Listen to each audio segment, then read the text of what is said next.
शैवाल के बाद आता है कवक। कवक क्या होते हैं? बरसात के मौसम में उगने वाले खूबसूरत मशरूम कवक कहलाते हैं। अब ये तो हो गया कवक जो होते हैं, जो मशरूम होते हैं वो भी कवक के अंदर आते हैं, लेकिन कवक एक्चुअल में होते क्या हैं? जैसे सड़ी हुई डबल रोटी है, अचार है या जैम के ऊपर जो सफ़ेद धब्बे, सड़ते हुए संतरे पर नीले और हरे धब्बे होते हैं, या कपड़े जो सीले हुए होते हैं, पुराने जूतों पे जो हरे धब्बे होते हैं वो कवक के कारण ही होते हैं। अब कवक कितने प्रकार के होते हैं? कवक को 2 प्रकार के जीव होते हैं, जिसमें यीस्ट तथा फफूंद प्रमुख हैं। अब उसके बाद कवकों में पोषण किस प्रकार का होता है? तो कवक में प्रकाश संश्लेषण नहीं पाया जाता, अतः ये अपना भोजन सूर्य के प्रकाश में स्वयं नहीं बना सकते। ये विषम पोषित होते हैं। कुछ कवक परजीवी होते हैं जो अपना भोजन जीवित जीवों से प्राप्त करते हैं।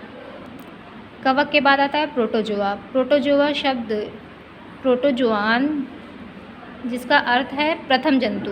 प्रोटोजोआ उस प्रकार के जंतु को कहते हैं जैसे जो शैवाल और पादप दोनों प्रकार के होते हैं।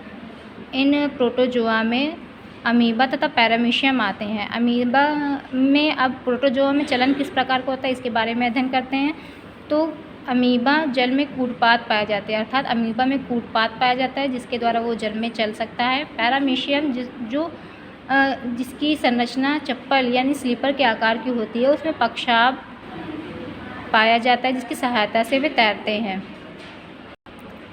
प्रोटोजोआ में श्वसन तथा उत्सर्जन कोशिका की सतह पर होता है। कोशिका की सतह पर ही इनका श्वसन और उत्सर्जन कार्य दोनों होता है। प्रोटोजोआ द्वारा की जाने वाली कुछ उपयोगी क्रियाएं: सजीव प्रकारों के नमूने, सहजीवी अस्तित्व, व्यर्थ पदार्थ तथा वाहित मल को उपचारित करना, खाद्य श्रृंखला की कड़ी के निर्माण में प्रोटोजोआ उपयोगी होते हैं। सूक्ष्म जीव तथा रोग, इसमें हम उस चीज़ का अध्ययन करेंगे कि जिस सूक्ष्म जीव किस प्रकार से मनुष्य को रोग उनका मनुष्य में आ जाता है, वो रोग को कैसे प्रवाहित करते हैं। तो रोगों की संचरण की निम्न विधियां हैं। भोजन तथा जल द्वारा जीवाणु या सूक्ष्म जीव हमारे शरीर में प्रवेश होते हैं और हमको रोग से ग्रसित कर देते हैं। वायु द्वारा, कुछ वायरस होते हैं वो सिर्फ वायु में हमारी सांस के द्वारा हमारे शरीर के अंदर चले जाते हैं और हमारे शरीर को बीमार कर देते हैं। संपर्क द्वारा, कुछ बीमारी छूने से फैलती है जिसमें मुख्यतः दांत, खाज, नेत्र श्लेष्मा आदि आते हैं जो संपर्क के द्वारा फैलते हैं। वाहकों द्वारा, वाहकों में कुछ कीट तथा पशु रोगजनक सूक्ष्म जीवों का वाहक करते हैं। कुछ कीट जो होते हैं वो सूक्ष्म जीवों को अपने साथ शरीर के अंदर प्रवेश कर जाते हैं और वो रोगों के वाहक होते हैं, जिससे हमारा शरीर रोग से ग्रसित हो जाता है। जैसे मक्खी है, एक सामान्य वाहक है। कूड़े तथा करकट पशुओं के मल में उपस्थित सूक्ष्म जीव इसके शरीर पर उपस्थित हो जाते हैं और वो चिपक जाते हैं तथा ये हमारे भोजन तथा अन्य पदार्थों पर स्थानांतरित कर देती है। एनाफिलीज जो मच्छर है, मलेरिया उत्पन्न करने वाले सूक्ष्म जीव प्लाज्मोडियम का वाहक होता है। सूक्ष्म जीवों द्वारा हुई बीमारियों को दूर करने के लिए कुछ चिकित्सकीय उपयोग हैं, जिनमें प्रमुख एंटीबायोटिक होती हैं। उसमें नाम है स्ट्रेप्टोमाइसिन का, पेनिसिलिन और टेट्रासाइक्लिन, ग्रिमिसिडीन। ये एंटीबायोटिक्स हैं जो हमारे शरीर में उपस्थित सूक्ष्म जीवों द्वारा रोकथाम करने के लिए सहायक होती हैं। उसके बाद आता है सूक्ष्म जीवों का व्यावसायिक उपयोग, यानी सूक्ष्म जीवों की सहायता से हम अपने व्यवसाय में किस प्रकार की वृद्धि करते हैं या वो हमारे व्यवसाय के लिए किस प्रकार उपयोगी सिद्ध होते हैं, इसके बारे में चर्चा करते हैं।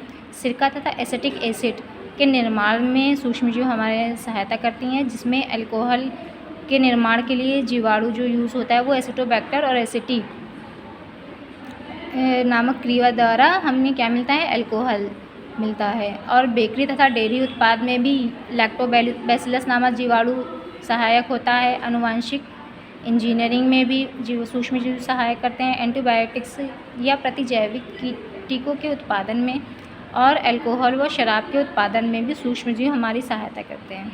सूक्ष्म जीवों के अन्य उपयोग में देखते हैं क्या है। सूक्ष्म जीवों का उपयोग प्रभावी रूप से माहित मल को उपचारित करने के लिए किया जाता है। इस कार्य के लिए बैसिलस, सूडोमोनास तथा प्रोटियस की प्रजाति का उपयोग किया जाता है। सूक्ष्म जीवों का उपयोग मुख्यतः किस चीज़ के लिए किया जाता है? वे वाहित मल को उपचारित करने के लिए किया जाता है। इसी प्रकार ये चैप्टर पूरा कंप्लीट हो गया। आइए देखते हैं इसकी एक्सरसाइज। एक्सरसाइज में देखिए बहुविकल्पीय प्रश्न है। इसमें पहला क्वेश्चन है, प्रोटोजोआ पक्षाप की सहायता से चलता है। प्रोटोजोआ पक्षाप की सहायता से कौन सा जीव चलता है? अमीबिया, पैरामीशियम, ट्रिपिसोमा या गियार्डिया। तो आंसर है पैरामीशियम।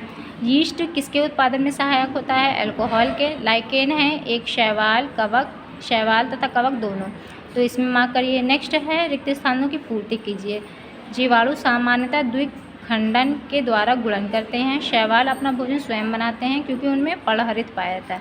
पर्णहरित आंसर फिल करिए। शैवाल पादप होते हैं, जैसे नील हरित शैवाल जंतु जैसे होते हैं। कुछ शैवाल पादप होते हैं, लेकिन जो ब्लू ग्रीन एल्गी जिसे हम नील हरित शैवाल कहते हैं, वो जंतु जैसे कार्य करते हैं। जो जीवाणु ऑक्सीजन की अनुपस्थिति में रहते हैं वे अवायवीय जीवाणु कहलाते हैं। मशरूम एक प्रकार का क्या है? मशरूम एक प्रकार का कवक है।